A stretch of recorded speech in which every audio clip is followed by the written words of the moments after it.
नमस्कार, स्वागत है आपका। एफएम न्यूज देख रहे हैं आप और मैं हूं आपके साथ लता। बुलेटिन की शुरुआत करेंगे इस वक्त की अहम खबर के साथ। राष्ट्रपति द्रौपदी मुर्मू ने मंगलवार को डॉक्टर भीमराव अंबेडकर की पुण्यतिथि पर संसद में जाकर उनके प्रतिमा पर पुष्पांजलि अर्पित की है। राष्ट्रपति भवन में ने ट्वीट किया। राष्ट्रपति द्रौपदी मुर्मू ने नई दिल्ली के संसद भवन लॉन में बाबा साहेब डॉक्टर BR अम्बेडकर के महापरिनिर्वाण दिवस पर उन्हें पुष्पांजलि अर्पित की।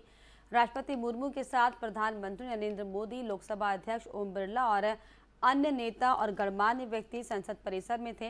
वहीं प्रधानमंत्री नरेंद्र मोदी ने मंगलवार को राष्ट्रीय राजधानी में संसदीय लॉन परिसर में 66वें महापरिनिर्वाण दिवस के अवसर पर बाबा साहेब अम्बेडकर को श्रद्धांजलि अर्पित की। पीएम मोदी ने एक ट्वीट में कहा कि महापरिनिर्वाण दिवस पर मैं डॉक्टर बाबा साहेब अम्बेडकर को श्रद्धांजलि अर्पित करता हूं और हमारे देश के लिए उनकी अनुकरणीय सेवा को याद करता हूं। उनके संघर्षों ने लाखों लोगों को उम्मीदें दी हैं। भारत को इतना व्यापक संविधान देने के लिए उनके प्रयासों को कभी नहीं भुलाया जा सकता।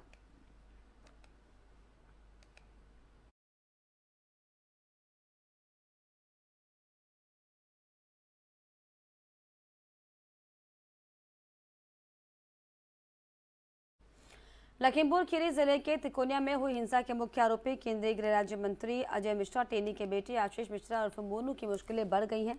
लखीमपुर खीरी के बहुचर्चित तिकोनिया हिंसा मामले में कोर्ट ने 14 आरोपियों के खिलाफ आरोप तय कर दिए हैं। आशीष मिश्रा समेत 13 आरोपियों ने इस मामले में खुद को बेगुनाह साबित करने के लिए एडीजी कोर्ट में एक दरअसल याचिका दाखिल की थी, जिसे अदालत ने खारिज कर दी है। वहीं लखीमपुर खीरी की जिला अदालत ने आशीष मिश्रा समेत सभी आरोपियों के खिलाफ आरोप तय करने के लिए आज की तारीख भी मुकर्रर कर दी है।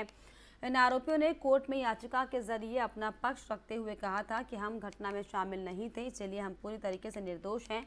लेकिन कोर्ट ने आरोपियों की याचिका को खारिज कर दिया। अब इस मामले में आरोप तय होने के बाद गवाहों के बयान दर्ज होने शुरू किए जाएंगे। केंद्रीय गृह राज्य मंत्री अजय कुमार मिश्रा टेनी के बेटे आशीष मिश्रा इस हिंसा मामले में मुख्य आरोपी हैं। लखीमपुर हिंसा में 4 किसानों की मौत हो गई थी।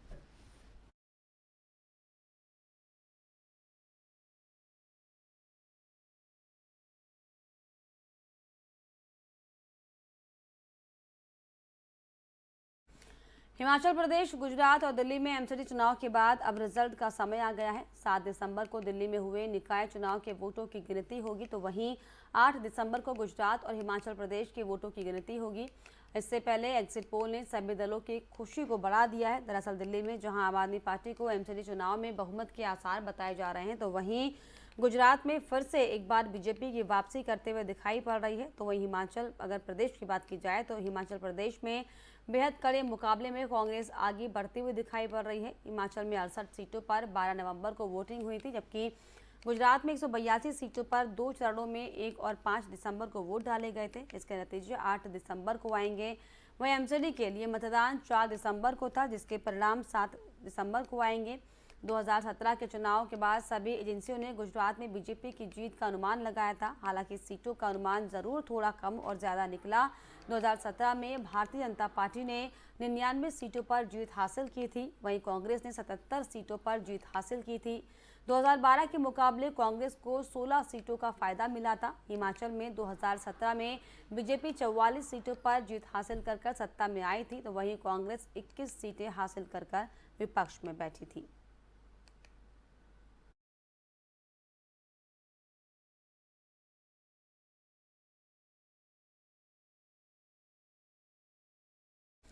एमसीडी चुनाव के एग्जिट पोल पर दिल्ली के सीएम अरविंद केजरीवाल ने बयान दिया। उन्होंने कहा कि ये तो एग्जिट पोल है, परिणाम इससे भी बेहतर होगा।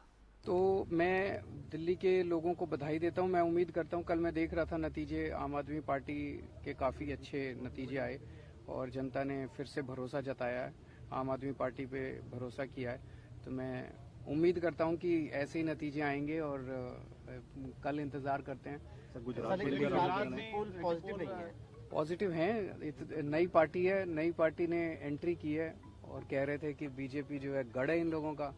तो इतनी कोई 15%, 20% वोट शेयर पहली बार अगर कोई पार्टी जाए तो बड़ी बात है। सर ये भी सवाल है कि अगर किसी की सरकार नहीं बनती है तो क्या कांग्रेस एग्जिट पोल पर प्रतिक्रिया देते हुए आम आदमी पार्टी के सांसद संजय सिंह ने क्या कुछ कहा, आइए आपको सुनवाते हैं। दी जाएगा 7 तारीख को, कल तो हो सकता है कि इससे भी बड़ी संख्या में हम सीटें जीत के आए जो एग्जिट पोल के नतीजे हैं। सर एक थोड़ी इसी प्रकार की अगर हम गुजरात का भी एग्जिट पोल आज की तारीख में भी मान लें तो पहले चुनाव में आम आदमी पार्टी को अगर 20% तक वोट दिखा रहा है, 20 से लगभग सीटें दिखाई जा रही हैं गुजरात के अंदर, तो ये एक बहुत बड़ी उपलब्धि है। इसको छोटे तौर पे नहीं देखना चाहिए। ये हमने अमित शाह और मोदी जी के किले में जिसको कहते हैं उनके गढ़ में भेद किया है।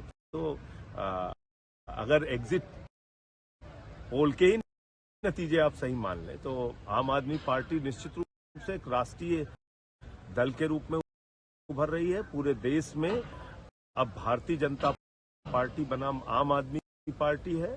और राहुल गांधी की भारत जोड़ो यात्रा का राजस्थान में आज दूसरा दिन है। आपको बता दें कि झालावाड़ के खेल संकुल से सुबह करीब 6 बजे से यात्रा की शुरुआत हुई, लेकिन झालावाड़ में राहुल गांधी का बीजेपी कार्यकर्ताओं को फ्लाइंग किस देना चर्चा का विषय बन गया।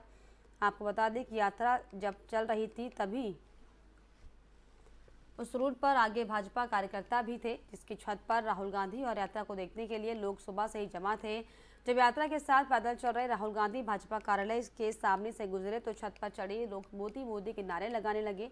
राहुल गांधी ने उन लोगों को देखा और मुस्कुराकर और फ्लाइंग किस देकर भाजपा कार्यकर्ताओं का अभिवादन किया, जिसका वीडियो अब सोशल मीडिया पर जमकर वायरल हो रहा है।